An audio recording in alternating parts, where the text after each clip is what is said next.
Imagine walking through an ancient European town where timber-framed houses have stood for centuries.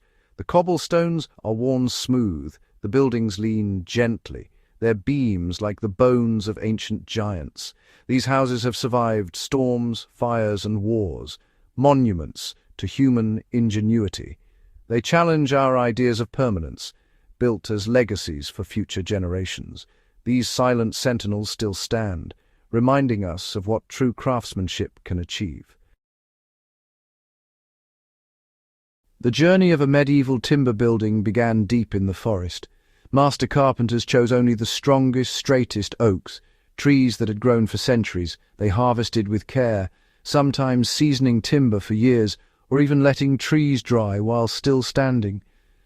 This patience made the wood lighter, stronger, and more stable. Without sawmills, craftsmen split logs by hand, following the grain for maximum strength. Axe marks on ancient beams are signatures of their skill. Builders used the heartwood, the most durable part, for the frame, discarding weaker sapwood. Every step, from selection to preparation, was about creating a skeleton that could defy time. This deep connection to the material was survival knowledge. The result, buildings that have lasted centuries, thanks to careful choices and respect for nature. The wisdom of the woods was the foundation of every enduring structure. These methods ensured that only the best timber became part of the house. The first step in defying time was always choosing and preparing wood with care. With timber ready, builders assembled frames designed to defeat moisture, wood's greatest enemy. They raised houses on stone foundations, keeping timber dry and safe from decay. Steep roofs shed rain and snow, while wide eaves protected walls and foundations. Every design choice worked to keep water out and the structure sound. Ventilation was crucial. Walls of wattle and daub allowed air to circulate, keeping timbers dry. The house became a living, breathing entity, managing its own climate. Joints were masterpieces. Mortise and tenon, locked with wooden pegs, allowed the building to flex with the seasons. No metal nails to rust, just ingenious woodwork that could adapt and endure. These techniques made the house a fortress against the elements. Medieval builders created protective shells that have stood for centuries. Their strategy outsmart water, and the house would survive. Medieval builders adapted their designs to local climates and resources. In rainy England, overhanging upper stories, jetties, kept lower walls dry.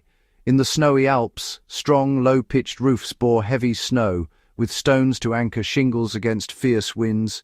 Builders turned environmental challenges into advantages, using nature's forces to protect their homes. Resource availability shaped architecture, oak cruck frames in England, log construction in Scandinavia. Each region developed its own style, based on what the land provided. Adaptation was a survival skill. Builders studied wind, rain, snow, and sun, designing to resist or harness them.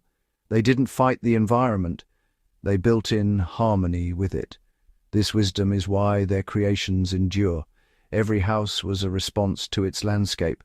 Their respect for nature's power shaped buildings that could last. Endurance came from understanding and adapting to the world around them. Medieval buildings thrived because they were part of a living community. Constant use and care meant problems were fixed before they grew. Small repairs were routine, major ones brought neighbors together in collective effort. The strength of the town depended on the strength of its buildings, and living in these houses helped preserve them. Smoke from hearths protected timbers from insects and rot. The warmth kept wood dry, and daily life became an act of preservation. This symbiotic relationship between people and buildings was key to survival. Generations took pride in maintenance, passing down knowledge and tradition. The survival of timber-framed houses is a story of community commitment. Heritage was valued and care was shared.